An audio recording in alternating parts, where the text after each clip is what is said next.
Welcome back to the deep dive. I want you to picture something for a second. Okay. You're in a doctor's office, you've just had an MRI, and you're watching the doctor look at the screen. They're pointing at this gray blob measuring. Well, we've all been there. It's the standard of care. We trust the expert human eye. Exactly. We trust they see everything. But our deep dive today is going to make you question that whole experience. Because the research we're looking at argues the human eye, even a trained one, is, well, it's basically legally blind compared to what's really in that image. We're talking about hidden data. Hidden data, that's the term. Yeah, so we're diving into the world of radiomics, and the core idea here is really fascinating. A medical image, like a CT scan or an MRI, it isn't just a picture. Right. We treat it like one, but it's not. Exactly. It's a massive high-dimensional data set. It's really just math disguised as a photograph. And the whole argument is if we stop looking at it like a photo and start mining it like a database, we can find things, quantitative data about a tumor's biology that no human could ever spot. We're talking about predicting how aggressive a cancer is, maybe even what genetic mutations it has. Just from the scan, without ever touching the patient. It's the concept of a virtual biopsy. Yeah. Instead of cutting someone open to see what a tumor is made of, you just run an algorithm. Which sounds incredible. I mean, it sounds like the future. And when I was digging into the numbers for this, it was staggering.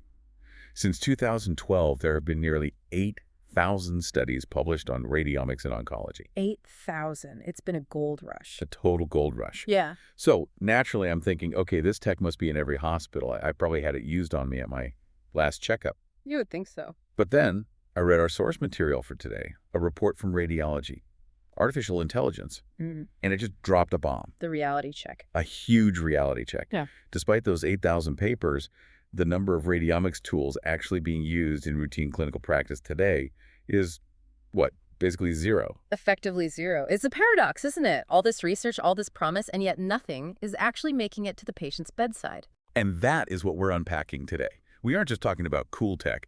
We're doing a post-mortem on why it's failing.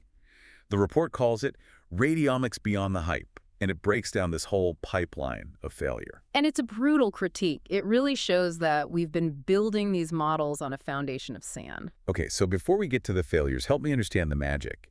If a doctor sees a round tumor, what is radiomics seeing? The source mentions two different buckets, handcrafted features and deep learning. Right. So handcrafted features, that's the traditional approach. You can think of it like a tailor making a custom suit. Okay, I'm with you. The tailor, in this case, a human researcher, decides exactly what to measure. They get out the tape measure. They say, I care about the inseam, the waist, the shoulder width. So in radiomics, the researcher's writing a mathematical formula to measure something specific, like how round is the tumor or how rough is the texture? Precisely. It's translating an adjective into a hard number. Instead of, it looks bumpy, the computer says, the texture heterogeneity index is 8.4. Got it. Rigid, but you can explain it. Exactly.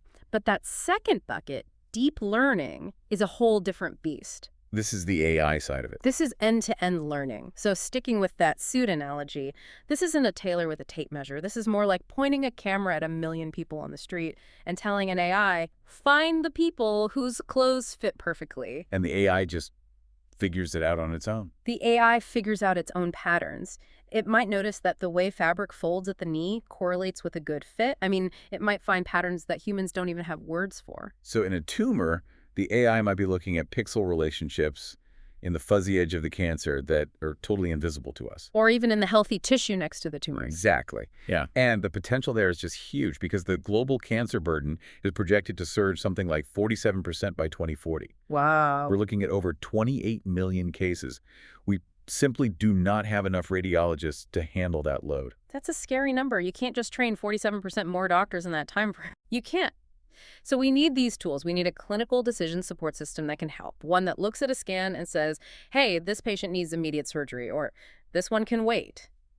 It's about survival of the whole healthcare system. Okay, so the stakes are massive. The potential is infinite. We have 8,000 studies. So why is the clinical adoption zero?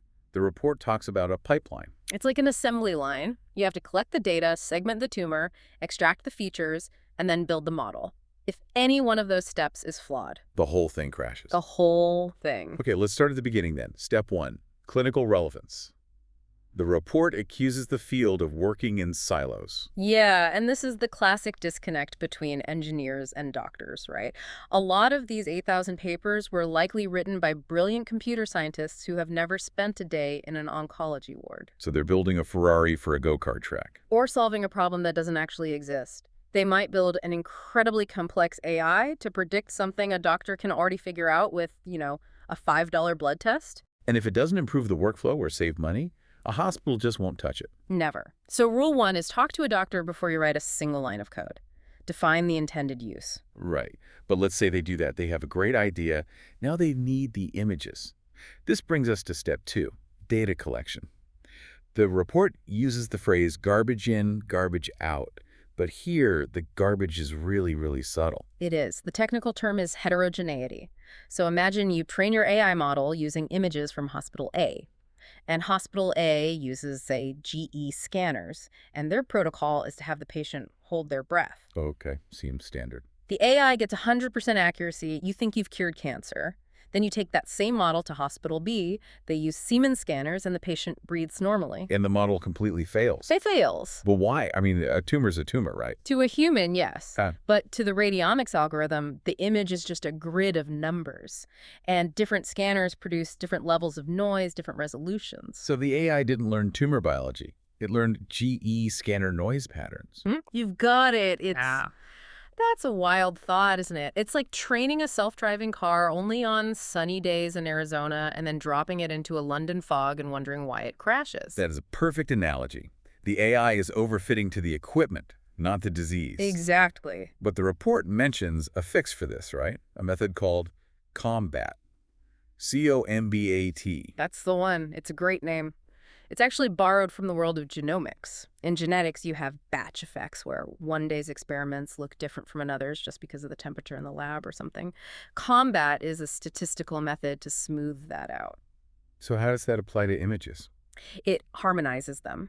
It mathematically tries to strip away the specific fingerprint of the scanner, the GE look or the Siemens look, so that what you're left with is just the underlying biology. So it's like a filter that neutralizes everything. It makes a photo taken at sunset and one taken at noon look like they were taken in the exact same light. Yeah. That's a great way to put it. It lets you compare apples to apples. Without something like Combat, you just can't build a model that works across different hospitals. Okay, so we've harmonized the data. Now we get to the part that sounds like pure drudgery. Segmentation. Ah, yes. Drawing the line around the blob. The report makes this sound like the bane of every radiologist's existence. It's tedious, it takes forever, and honestly, humans are pretty bad at it. Really? Yeah. I thought the whole point was that doctors are the experts. They're experts at diagnosis, but they aren't robots. If I ask you to trace a blurry shadow on a screen, and then I ask another expert to trace the same shadow, you'll draw two slightly different shapes. That's the inter-reader variability. That's it. And if the shape is different, the data inside the shape is different. yeah, And the model breaks. down goes the model. There's a specific detail here that really stuck with me, the necrosis problem. Right. So tumors aren't just solid balls of cancer. Often the center of the tumor dies because it grows so fast it outruns its own blood supply. That's necrosis. So when you're drawing the line, do you include that dead tissue or not? That is the million-dollar question. If one researcher includes it and another one carefully cuts it out, their data is totally incomparable. The dead tissue has a completely different texture and density than the living cancer. So we just need really strict rules. You need standardization or, even better, fully automatic AI segmentation that draws the line the exact same way every single time. Take the human fatigue factor right out of it. Okay, so moving down the pipeline, we've standardized the scanners, we've agreed on where to draw the line, now we get to the math. And this is where the report starts throwing some real punches. It talks about cherry picking. This is the crisis of reproducibility. And it basically comes down to a simple ratio that most of these 8,000 studies just ignore. I have the numbers right here. The rule of thumb in the source is that for every one feature you want your model to use, you need 10 to 15 patients. Correct. So let's just do the math on that. Radiomics can generate thousands of features, right? Right. Let's say you want to build a modest model, a simple one, that uses just 10 of those features to predict cancer survival. Okay, so 10 features times, say, 15 patients.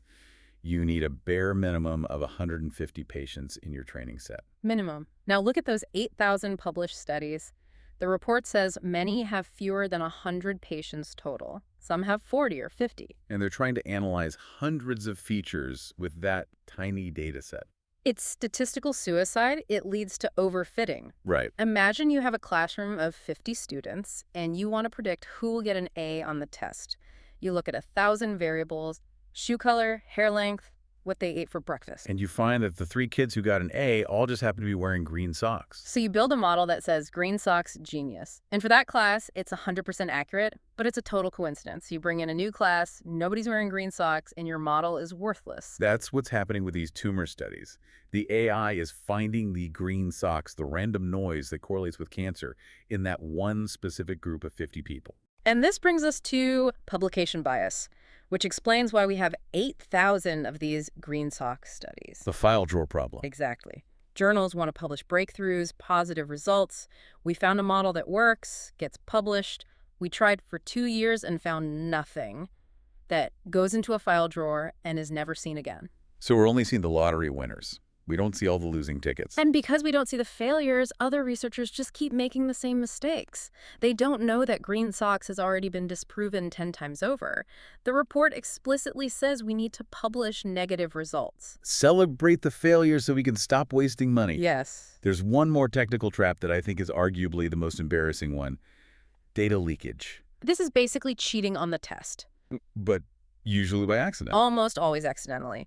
In machine learning, you have to keep your training data, that's the textbook, totally separate from your test data, which is the final exam. Right. Data leakage is when information from the final exam accidentally slips into the textbook while the AI is studying. So the AI has seen the answers before it takes the test. And of course, it gets a perfect score. The researchers celebrate. They publish a paper saying 99% accuracy, and then the model gets deployed in a clinic and performs like it's never seen a tumor before in its life. It's just a comedy of errors. Mm-hmm. But okay, let's play devil's advocate. Let's say we fix the whole pipeline. Huge data set, combat, perfect segmentation, no cheating. We build a robust deep learning model. The report says we hit one last wall, the black box. This is the psychological wall. It's the trade-off between pure accuracy and explainability. Because deep learning is opaque. Completely. Imagine the scenario. An oncologist is treating a patient. The AI analyzes the scan and says, recommend immediate aggressive chemotherapy. The doctor asks, why? The tumor looks pretty small to me. And the engineer says, well, we don't really know. The neural network found a pattern in layer 42. A doctor cannot legally or ethically treat a patient based on layer 42. If they perform a dangerous procedure and it goes wrong, who's liable? The doctor, the software company. It's a legal nightmare. So the report actually suggests that those handcrafted features, the tailor with the tape measure, might be better for clinical use, even if they're a tiny bit less accurate. Because they build trust. If the AI says, recommend chemo because the tumor has high surface roughness and density, the doctor can look at the image and say, yeah, okay, I see that too. It confirms their intuition rather than just replacing it. So trust is the real currency here. If the doctors don't trust it, they won't use it. And neither will the patients. You know, patients are becoming more and more data literate. They want to know how decisions are being made about their own bodies. So we've thoroughly dismantled the hype. We see why 8,000 studies haven't led to a revolution yet. But the report doesn't end on a hopeless note. It does map out a future. It does. It outlines the shift from what is essentially a science project to an industrial process. And that starts with scale. We need to stop doing these little studies with 50 patients. We need massive curated databases. The report mentions things like the European Cancer Imaging Initiative. We need tens of thousands of scans from multiple hospitals, multiple countries, all standardized. And once we have these models, we can't just install them and walk away. This was a concept I hadn't heard of before. Model aging. It sounds strange, doesn't it? Like math doesn't rot? Right. The Pythagorean theorem is the same today as it was 2,000 years ago. Why would an AI model age? Because the world it lives in changes. The hospital buys a new MRI machine. The vendor pushes a silent software update to the scanner. The protocol for the contrast dye changes. And suddenly the input data looks just slightly different than what the model was trained on. And the model's accuracy starts to drift. It gets worse over time. Exactly. Which is why the report calls for MLOps, machine learning operations. Which is basically like a pit crew for the AI. Yes, that's a perfect way to put it. You need a system that is constantly monitoring the model in real time. It watches the performance, and if it notices the accuracy slipping, it flags it for retraining on new data.